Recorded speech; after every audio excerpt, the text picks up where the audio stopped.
Ribuan jemaah ikut sholat Id di Masjid Jami Muhammadiyah Palembang, lebih ramai dari tahun kemarin.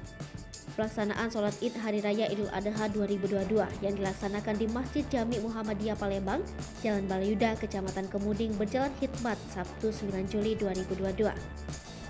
Pelaksanaan sholat Idul Adha 2022 di Masjid Jami Muhammadiyah Palembang tersebut ramai diikuti ribuan para jamaah. Bahkan, pelaksanaan sholat Idul Adha 2022 hingga sampai ke jalan karena area Masjid Jami Muhammadiyah telah dipenuhi jamaah.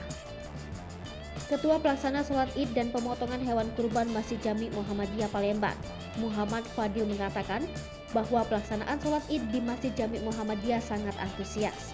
Fadil menjelaskan, berdasarkan data yang ada bahwa jamaah sholat Id di Masjid Jami Muhammadiyah kali ini lebih dari 2.000 jamaah.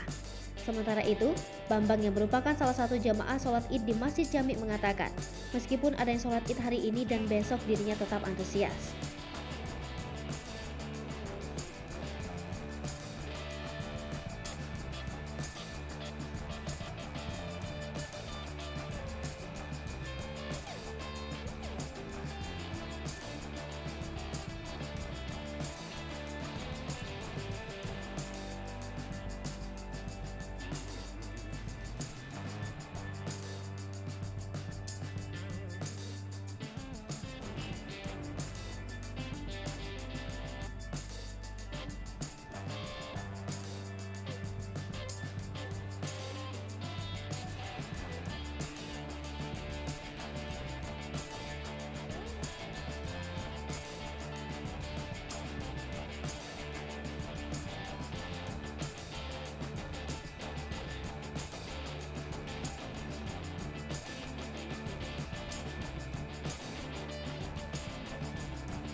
Hai pemirsa Sri Popo TV, jangan lupa komen, like, dan subscribe, serta tonton terus berita-berita terupdate lainnya ya.